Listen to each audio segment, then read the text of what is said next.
Here today we have Ross Maree, who is a foreign exchange specialist with JPMorgan here in Singapore.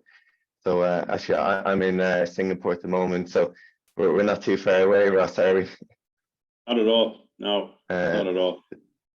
I suppose before we dive deep into the questions, if you just give kind of listeners a brief overview of just who you were, what you do, and kind of your background. Yeah, sure, Bar, and thanks for the invite. My name is Ross Maree. I'm Dublin born and bred. I've been in Singapore for about 15 years now. So I went to school in Dublin. I went to UCD, did an arts degree in economics and politics and French, and then kind of zeroed in on economics towards the end of it. I did a postgrad. I went away for a year, then I did a postgrad diploma in legal studies, and then I started working in JPMorgan. Did a master's in finance then at that point too. So I started in JPMorgan for a couple of years in transaction banking, Barra, and then we were sold by Jamie Dimon to Bank of New York after 2 years. And so I stayed there for another 3 years in Dublin. And then my boss told me there was a role in Singapore. He said, I'm not going to promote you because no one above you is moving, but there's a role in Singapore, so you should go over there and get some experience. So I did that. I stayed looking after relationships for them in South Asia for 4 years, which was fascinating, brilliant, massive change. At that point, I was asked to go to DB, Deutsche Bank, to look after the same business for them and kind of set up the sales for South Asia. That went fairly well, and then moved into foreign exchange on the voice desk. Did a couple of years, probably about a year and a half on that, moved into electronic FX then for another year plus, I think, and then moved to JPMorgan, where I'm also working in electronic FX. So right now I'm a cross-currency solution specialist.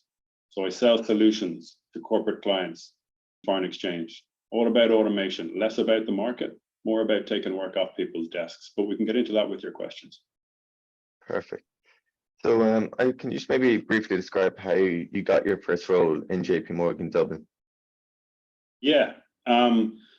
So my career has been pretty unorthodox. So you're not going to get very normal answers out of me. So prepare for that, right? But basically, I was doing my FE1s, my solicitor's exams in Dublin, and my girlfriend at the time was leaving JPMorgan.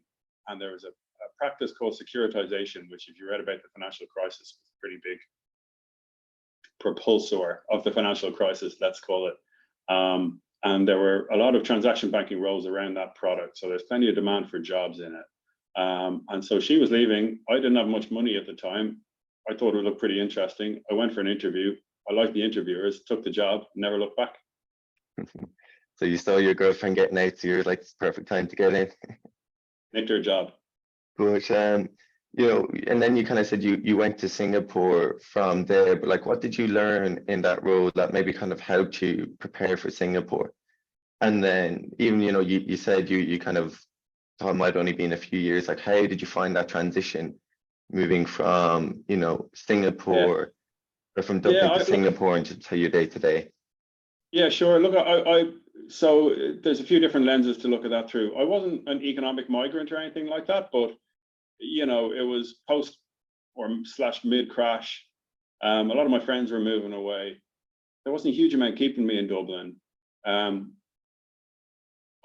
got a lot of experience in the job that I'd done. So what I'd learned so far, I suppose, at that point was to know what you don't know, and work with an open mind. So the move to Singapore was fine. Honestly, I remember just looking at Singapore on Wikipedia, learning around. My brother's a doctor, so they actually had a lot of medical students from Singapore and Malaysia in the house, because my mum used to cook for them when I was a kid. So I knew a bit about Singapore, but I didn't know a huge amount about it. But look, I looked it up. I thought it was a fascinating opportunity to go and do business at a hub location in Asia. So I took what I knew about the job, and then I went over and learned about what it was like to manage a team of people from completely different backgrounds, of which I had very little idea at the time. Yeah, it's perfect. And I think, that this, obviously the INE is tailored very much towards, students, and, we have a lot of people within the society and even in the business school that moved to London. And, I suppose before I came to Singapore, my first thought was 4 years, then London. Is it something that you'd recommend for more people to come to Asia rather than just go straight from Dublin? Completely, yeah. If you have the opportunity, and if you're not very close to home, if you're not too tethered to Ireland, and you can get away for a couple of years at minimum, definitely do it. It takes a couple of years to really get to know the region, what it's like to do business around here, the diversity, the economic diversity, and by that I mean the gulf between, you know, your Gini coefficient between the poor and the rich in some of the countries that you'll be working with can be quite a shock.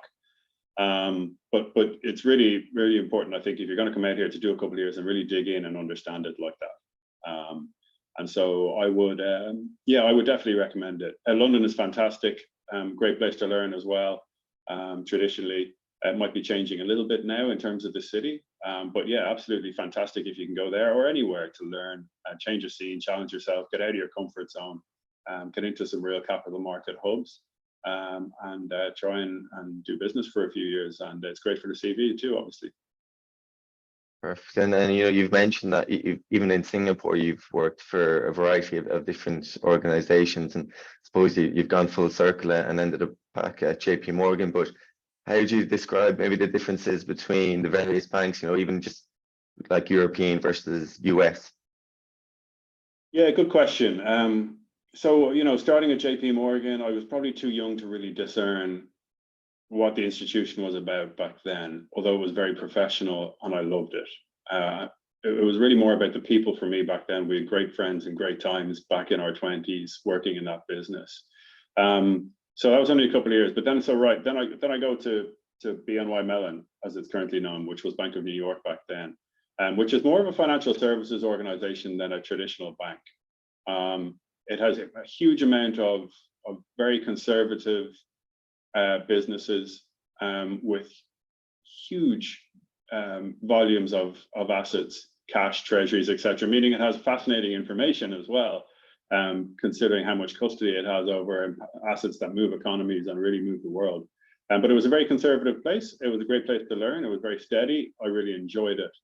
And then moving to Deutsche Bank, which was my first, you know, proper exposure to, I guess what we would call an investment bank, although that term requires some defining too.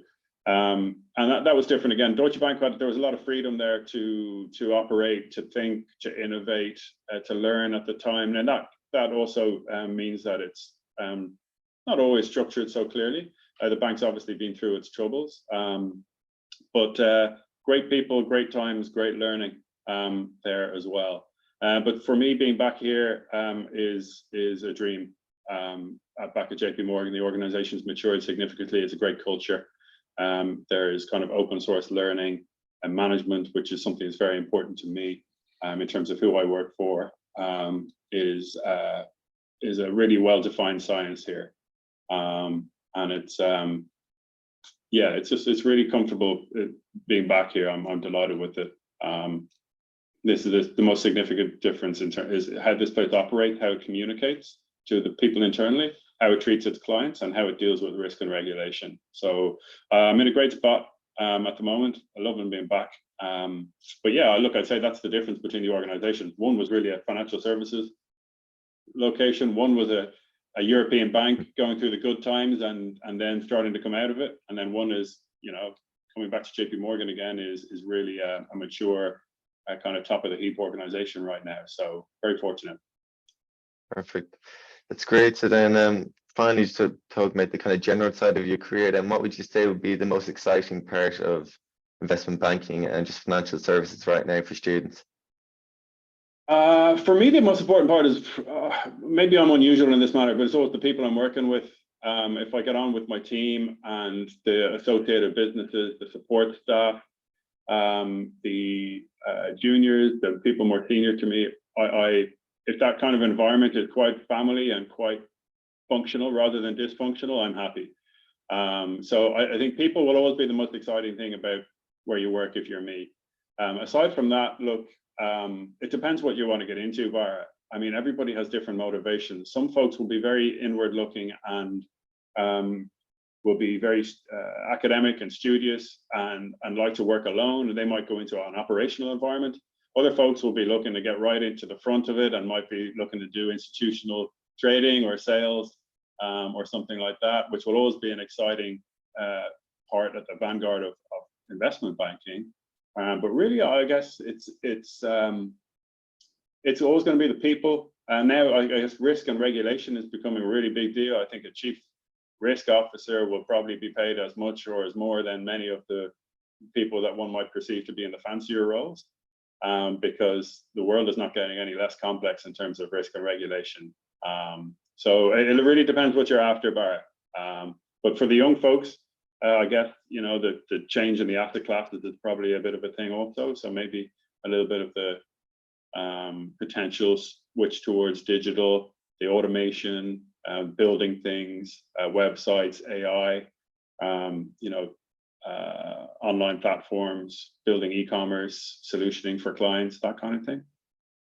Yeah, I think that's what you said about people is a really good point, because you know, from my own experience doing a lot of interviews recently, you know, when you do those interviews and you hear the team, you can be swayed, and especially like someone like, you know, for yourself who's doing long hours, I think at the end of the day you'd be much more motivated to work with a good team than working for just prestige itself.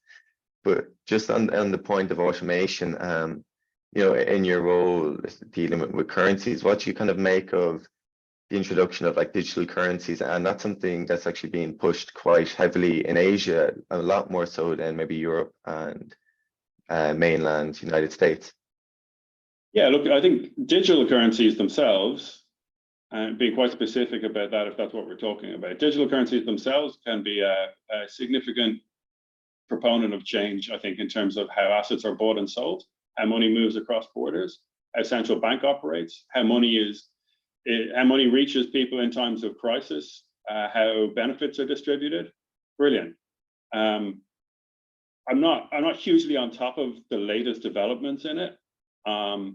I work in digital FX hugely, and we'll come into that a little bit more, I guess. But in terms of digital currencies, yeah, fascinating. The future is bright, I think. What they can do for economies and for people is huge. Now, differentiating that obviously to cryptocurrencies, which is, you probably have a question for me later on. Yeah, the digital opportunity is massive. My role is actually more, how do I put this? My role is more about solutioning and building digital solutions and workflows to take work off clients' desks, to help them execute cross-border payments, collections, and other economic activities via FX from a treasury perspective as quickly and as efficiently and in as reconcilable a way as possible. Yeah, this is perfect, and I suppose the reason I asked that is because the monetary authority of Singapore are just like exploring the use of a central bank digital currency, and I suppose, you know, that's kind of very much in retaliation to what's going on in cryptocurrency. And you're trying to get deals executed as quickly as possible. Do you think any of that in the future will make your role easier, or is it very, very separate? I think both distributed ledger technology. So if you look at what I'm doing, I'm helping companies in countries in Asia buy and sell things across borders, right? So they've got documents coming in. Because if you're buying something, if you're exporting from a lot of restricted markets in Asia, you're doing what's called a right-hand side trade, right? You're buying dollars and you're selling the local currency, right? So you need to get customs documentation in place to do that. Countries don't necessarily like you buying the reserve currency and selling the domestic currency a lot of the time, right? So they make it quite efficient in terms of what you need to do to get that done. Now, if you can tokenize that digitally and make all that reconciliation and the matching of those documents to the underlying trade data, if you can make that happen quicker, brilliant. You're going to make money from it. You're going to make lives easier, and you're going to improve trade, and you're going to reduce backlogs in terms of supply chain, etc. So look, that's massive, massive, huge. In terms of crypto, yeah, look, it's a topic that I got honestly, it ran a bit dry with me. I struggle to find anybody who can tell me why it's of significant value and utility to me right now.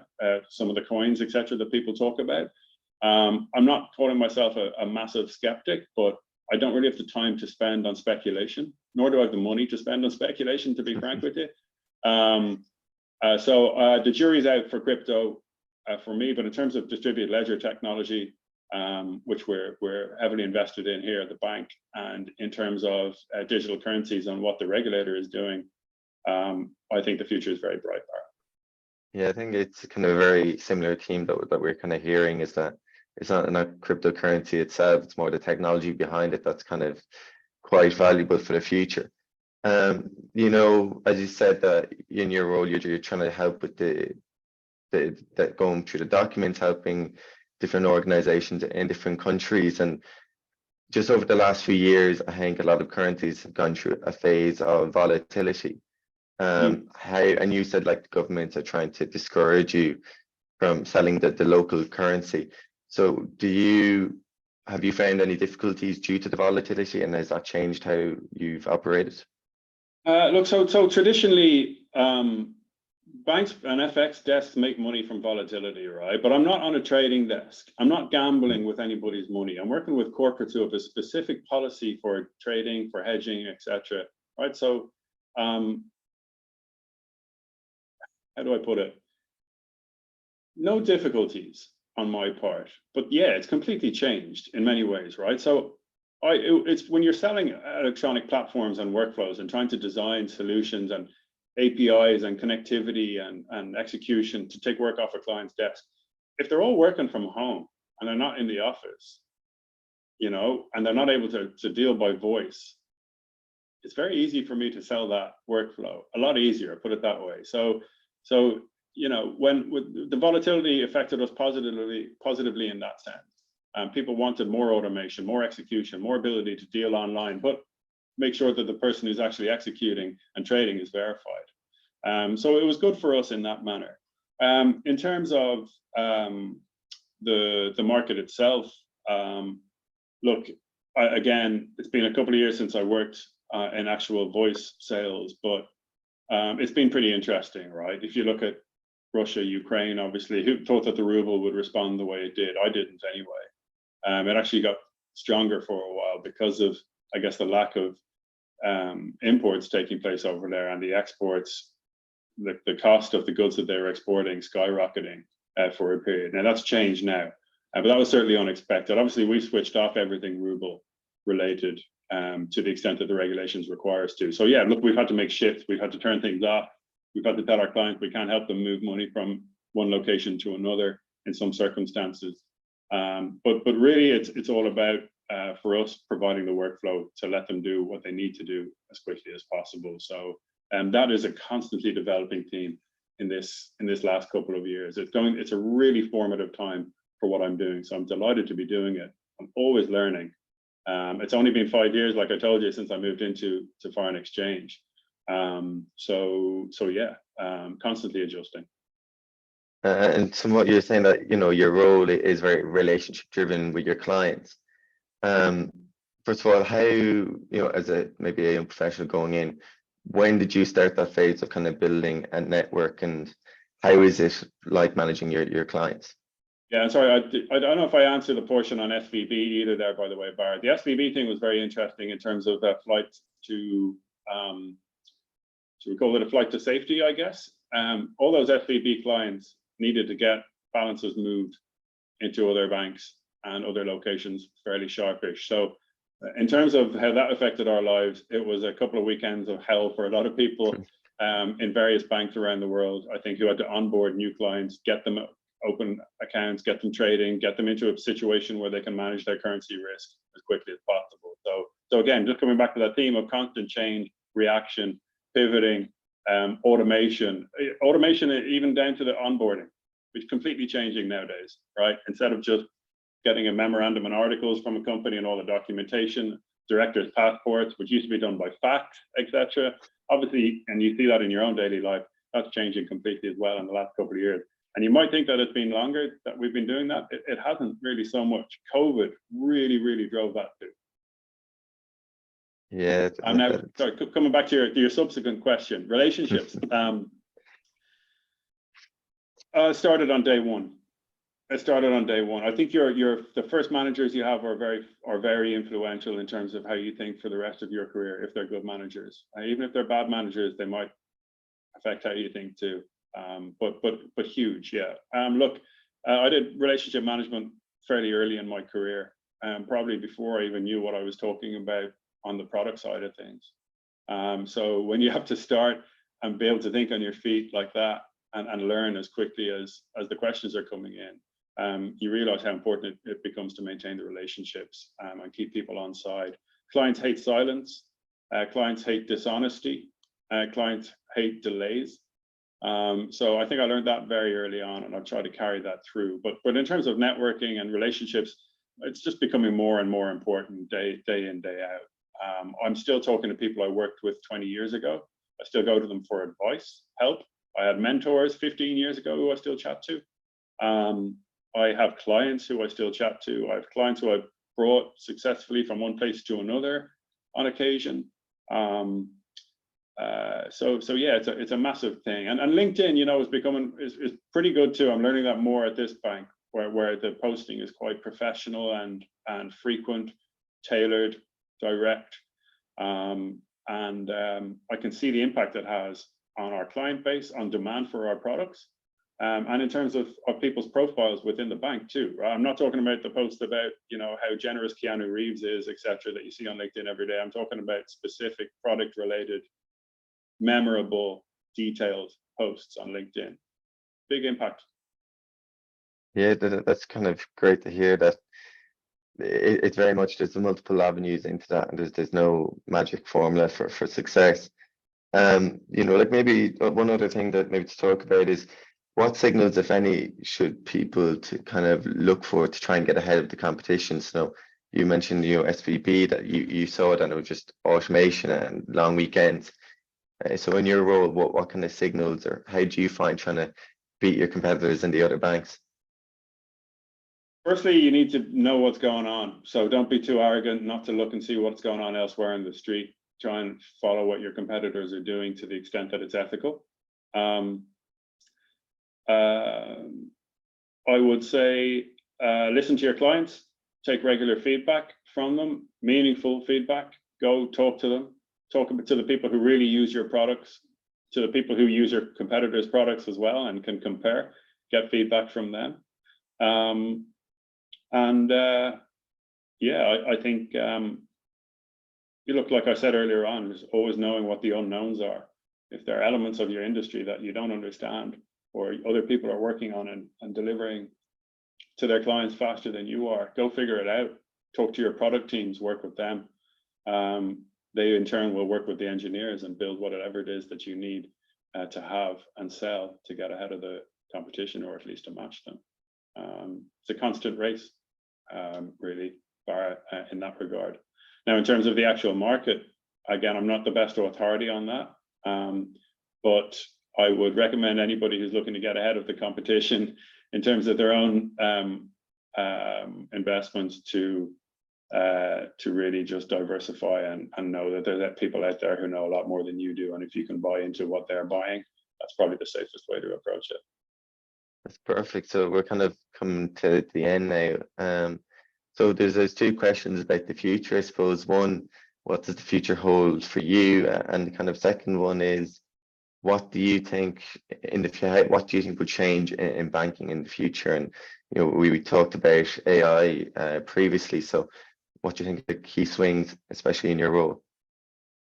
Yeah, so for me, future-wise, I'm still really happy here in the bank. I think in the particular team I'm working for, my boss has got big plans for us. His boss has big plans for the business globally as well.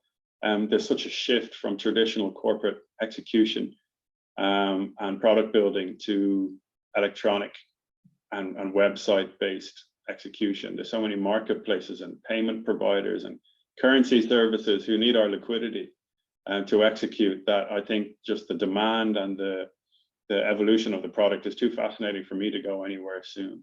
I'm really enjoying it. I'm really energized and motivated at the moment by what's going on in my kind of area, and I'm working with great folks as well, which, as you know, is a big driver for me.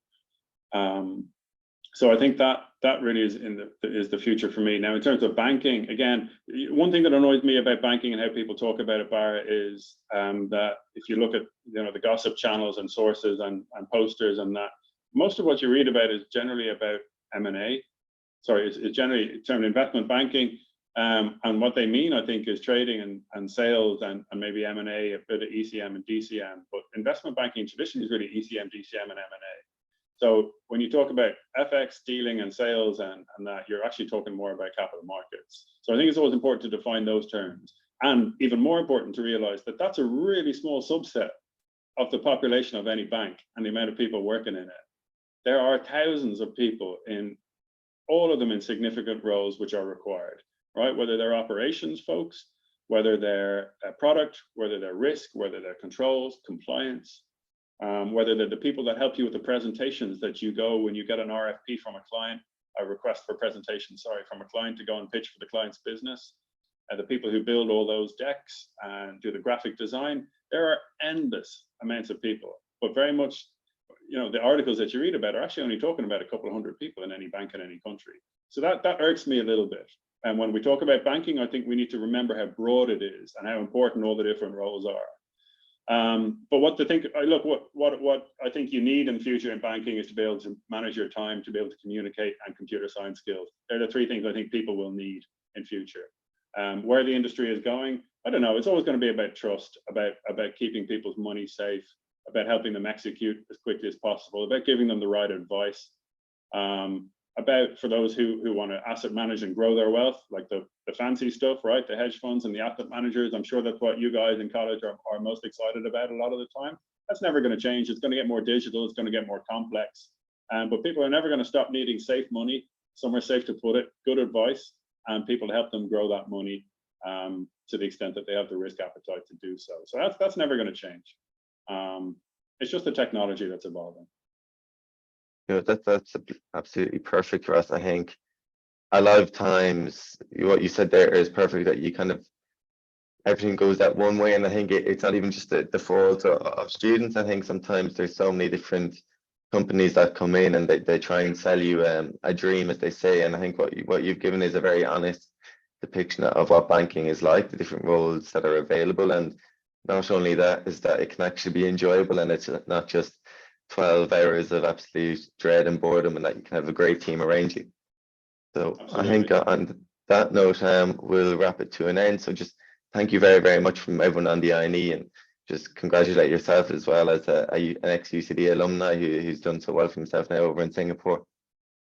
Thanks, Barry. It's a pleasure. Good luck to everyone. Cheers.